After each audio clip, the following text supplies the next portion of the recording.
Hi, and welcome to this video series. This is the 5th video in this guide for making a factory layout in virtual reality with the help of Unreal Engine. The plan for this video is to show you how to add your objects to the newly created level. You can also see the timestamps for the different parts of the video. So, the first thing you need is to have your objects ready for importing. We choose to import them as FBX files, just like for the factory in the previous video. If your files are already ready, you can skip this section of the video. Otherwise, go to your modeling program and open a file with a 3D model of your machine or object. I already have mine open right here. Now check that all parts that should have different materials actually have different materials inside your modeling program. Now we click on File up here, Export, and here choose FBX file. Also, if you don't have a simple name for your object, choose one now as well. The name you choose is the one that will be shown in VR later in the object catalog.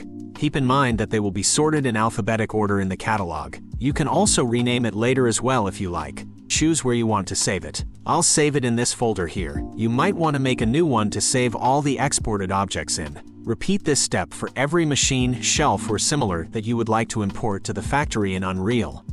Now let's go to Unreal. We are in the level we created in the previous video. In Content Browser we go to Content, then Everything is here, Other Assets, and lastly, Import here.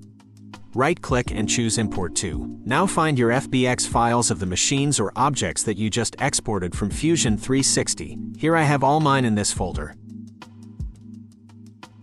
Now in the settings, this box Combine Meshes needs to be true, and you need to change the import rotation on the x-axis to -90 degrees.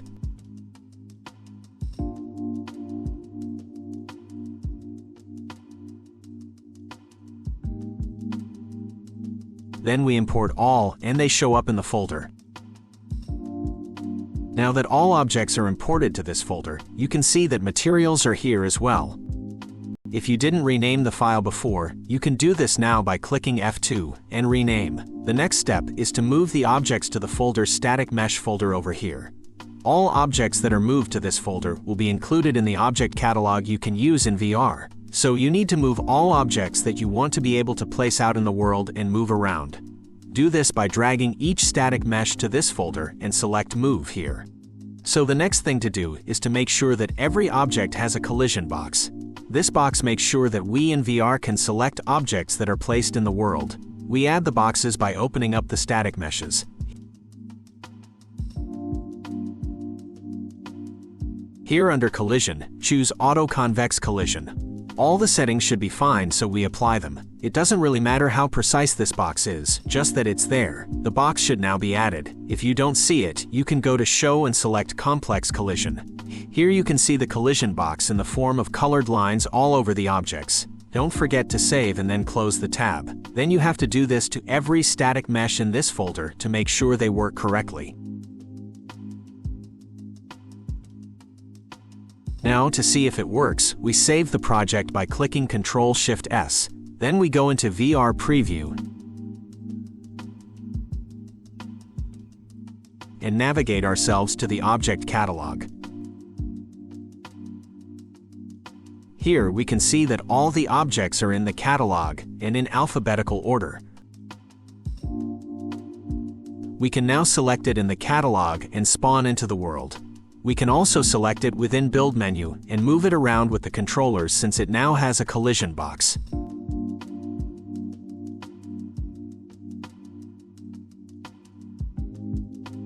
Verify your progress in VR as well to be sure that everything is working fine.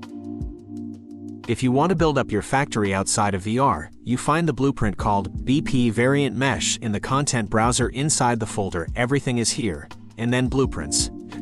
Drag this blueprint into the level. Under the variable stat, you extend the tab. Now you can see which index corresponds to which object, like a machine or a shelf. Let's say I want this machine. We see that it has index 5. When you know which index you need, you change the index here in Variant Selection Index. I put the number 5 since it represents the machine I wanted. And yes, the static mesh changes to my chosen object, so now you know how to build up your factory, both inside and outside of VR. That's all for this video. In the next video, we'll explain how to set up the lighting in your scene. Thanks for watching, and we hope to see you in the next one.